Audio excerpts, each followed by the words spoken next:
les pauvres mamans là où elles pouvaient cueillir leurs feuilles, des bâtons, elles n'ont plus droit. Tu arrives même sur le site quelque part là, les militaires t'arrêtent, on te tabasse. Vous voyez? Le barrage hydroélectrique de Natigal sur le fleuve Sanaga au Cameroun est en cours de construction par la Natigal Hydropower Company, NHPC, une société de droit camerounais. La construction de ce barrage est estimée à plus de 1,5 milliard d'euros, ce cofinancé par Électricité de France, le gouvernement du Cameroun et plusieurs institutions financières internationales telles que la SFI de la Banque mondiale, Africa 50 et Estoa. Ce projet vise à développer, construire et exploiter une centrale hydroélectrique de 420 MW au Cameroun, qui sera connectée au réseau interconnecté du Sud et lorsqu'il sera opérationnel en 2023, il fournira de l'électricité à faible coût. La mise en œuvre de ce projet cause de nombreux impacts négatifs aux communautés environnantes.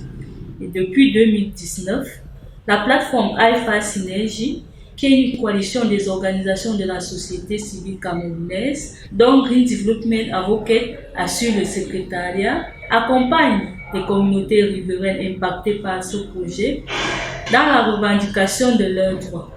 Malgré de nombreuses actions déjà menées aussi bien par les communautés que par la plateforme Alpha Synergie pour trouver des solutions durables, la situation semble ne pas changer. Et l'on constate que les femmes sont encore plus affectées par ce projet. C'est pourquoi nous avons décidé de faire une documentation des impacts du projet de construction du barrage hydroélectrique de Natigal sur les femmes.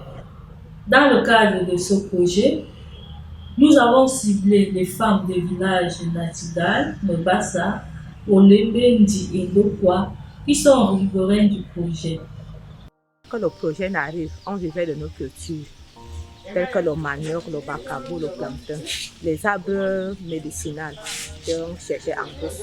On pouvait vendre les écorces pour vivre avec, on pouvait ramasser le jansang, on pouvait cueillir les feuilles de bâton pour vendre, on vivait avec.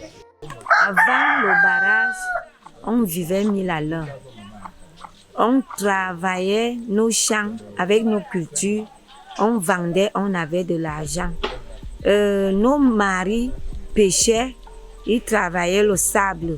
Avec cet argent, on vivait, on mettait nos enfants à l'école. Dans les cas de maladie, on n'avait pas de problème.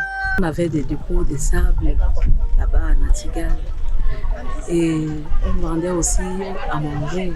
On faisait des lombas, on vendait aussi la boisson. Bon, on était à 1000 à l'heure. Ces femmes sont pour la plupart des agricultrices, des sableuses, des pêcheurs, des marieuses et même des restauratrices qui subissent de nombreuses perturbations depuis le début des travaux du barrage. Elles ont fait savoir qu'avant l'arrivée du projet, elles étaient autonomes et leurs activités avaient un bon rendement. Mais depuis que le projet s'est installé, elles ont tout perdu. En un an, j'étais à 1 million parce que c'est ça que je faisais, l'activité pour envoyer mes enfants à l'école, nourrir ma famille. Je n'en manquais pas. En nourrir même la population, parce qu'il y avait beaucoup de gens qui venaient acheter chez moi, des revendeuses, même la relève de nous. Bon, maintenant je suis dans le chômage, je me fais même voici. Pour que mes enfants partent à l'école, j'attends la saison cacaoyère. Les enfants, tous ont les bacs. Grâce au bac. On partait vendre la nourriture, on faisait le sable. Il y avait tout. Dès que maintenant, quand le barrage est venu, on disait que on va faire ceci, on va faire cela. Tout, rien. Regarde comment on souffre déjà.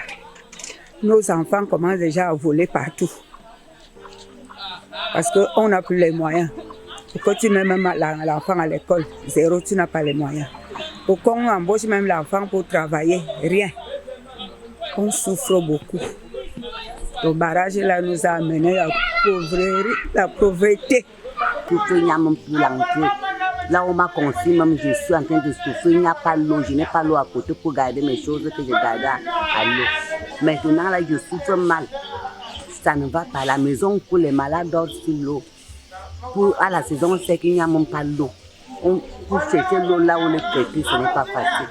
L'entrée, il n'y a plus. Pour que je dois réussir à traiter, il faut le bricole, donc je ne vois pas du bien.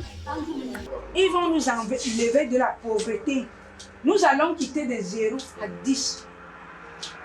Donc, ils vont nous mettre au 10e étage. Maintenant, c'est plus que nul. C'est-à-dire, combien de zéros que je peux dire? Nous ne sommes rien. Moins de 0 même. Nous ne sommes rien maintenant là.